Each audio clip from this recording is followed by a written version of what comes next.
Tentu saja salah satu inovasi terbesar beliau adalah SDGs desa, dan kita sudah mengetahui apa alasan munculnya SDGs desa. Ini salah satu yang juga muncul dari berbagai WA group dan yang disampaikan langsung ke kami. Dalam refleksi itu dibutuhkan pengetahuan atau kesadaran tentang apa pentingnya dan mau dibawa kemana arah dari inovasi itu.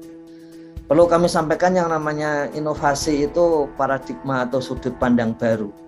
Seperti kalau kita melihat tembok yang warnanya putih, tadinya kita pakai kacamata misalnya biru gitu, kemudian kita ganti kacamatanya menjadi coklat, maka temboknya itu terasa warnanya ikut berubah. Jadi sudut pandangnya berbeda. Karena itu menurut Foucault misalnya tidak bisa kita mengadili inovasi dengan kondisi-kondisi existing sebelumnya, karena ini memang sudut pandang baru. Jadi pengadilannya ya nanti menunggu metode yang baru yang bisa digunakan untuk mengevaluasi inovasi tersebut.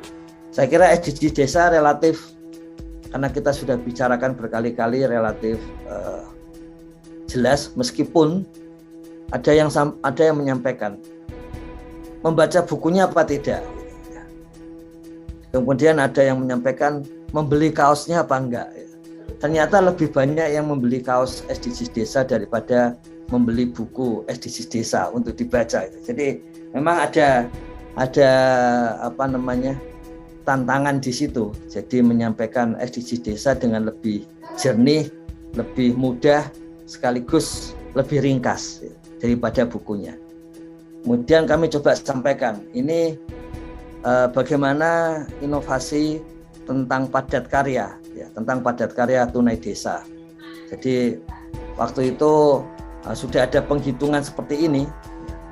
Sempat pada tahun 2018 itu disebutkan bahwa padat karya itu mencakup paling tidak 30% dari kegiatan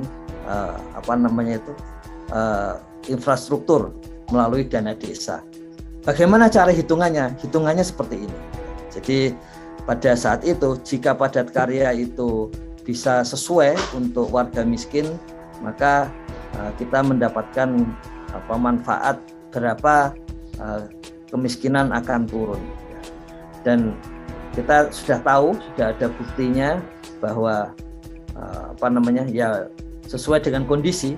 Pada saat itu ketika pertama kali muncul itu sempat ada rapat pimpinan gitu, dan tabel ini ditampilkan, tabel ringkasan dari hasil analisis tentang padat karya.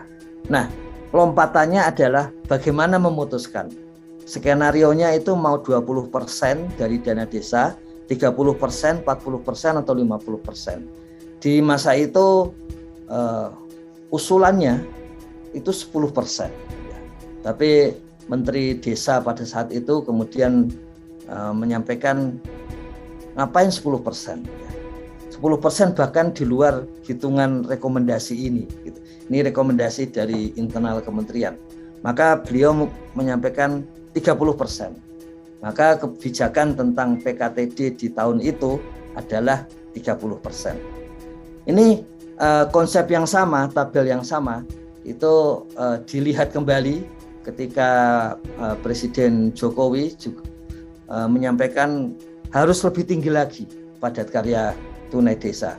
Nah, lebih tingginya berapa? Dari rekomendasi ini paling tinggi itu idealnya adalah 50%. Maka kemudian Menteri Desa memberikan keputusan bahwa kalau gitu patokannya 50%, tapi kalau kita ingin lebih tinggi sama dengan atau lebih tinggi dari 50%, karena itu punya peran yang sangat besar untuk penurunan kemiskinan. Apakah angka-angka ini cocok? Ya. Jadi dari hasil padat karya itu kemudian disortir hanya untuk siapa sih peserta padat karya yang dari keluarga miskin. Angka-angka itu bisa diperkirakan. Pada tahun 2020 misalnya, ketika waktu itu antara apakah padat karya itu menurunkan atau menahan pengangguran terbuka.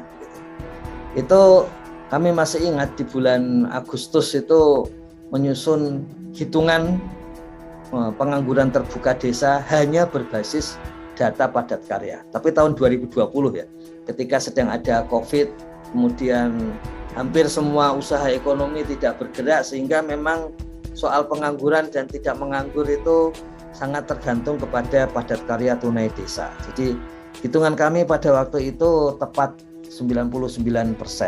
Ketika 3 bulan berikutnya BPS menyampaikan bahwa pengangguran terbuka di desa sekian ya. Jadi begitu ketepatan dari angka ini, jadi melesetnya tidak sampai 1%.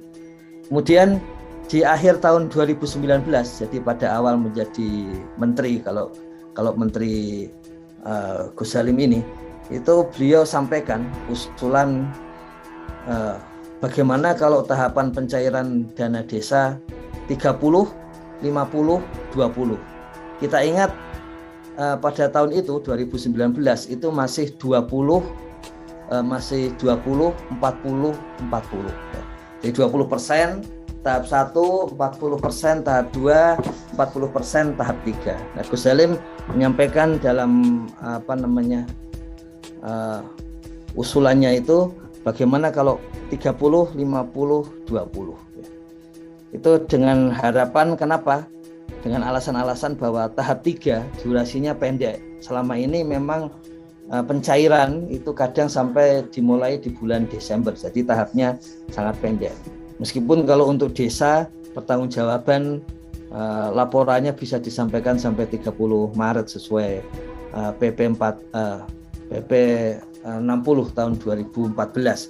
Kemudian tahap ketiga Desember itu lazimnya musim hujan. Jadi kalau membangun pun itu sangat sulit untuk selesai dan kemudian kuat. Dan kemudian sudah memperhitungkan juga bahwa di bulan Februari dan bulan Agustus itu ada survei Angkatan Kerja Nasional Sakernas. Di bulan Maret sampai dan bulan September itu ada survei Sosial Ekonomi Nasional. Jadi kaidahnya adalah kalau kita bekerja supaya diukur, kemudian orang yang mengukur supaya mengukur pekerjaan kita. Jadi makanya dengan memperhitungkan juga jangan sampai ada pekerjaan dari warga desa tapi tidak diukur karena tidak pas dengan survei, dan sebaliknya jangan sampai ada survei dari lembaga tapi justru tidak mengukur karena ada telat dalam anggaran. Makanya diusulkan seperti itu. Kemudian juga disampaikan supaya bisa ada percepatan untuk pencairan. Nah, kita ketahui di tahun 2020 itu kemudian Bapak Presiden seperti biasa sesama inovator. Jadi ada usulan seperti ini, beliau menggunakan lebih tinggi lagi. Tidak 30, 40, 20, tapi 40, 40, 20. Jadi ini inovasi yang kemudian membuat desa-desa lebih mudah mencairkan. Ya seandainya tidak ada COVID, karena kemudian ada COVID di tahun 2020, kondisinya kemudian berubah. Tapi ide awalnya adalah bahwa ketika musim kering itu warga desa kalau mau membangun jauh lebih mudah.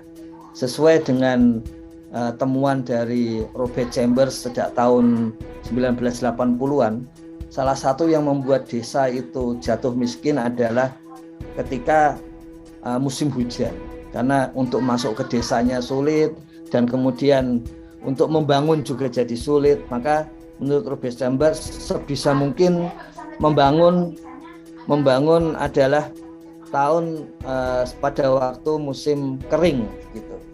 Nah, itulah yang kemudian digunakan oleh Gus Salim untuk mengubah dari 40 40 20 menjadi 30 50 20, dan kemudian Bapak Presiden mengubahnya menjadi 40 40 20 gitu.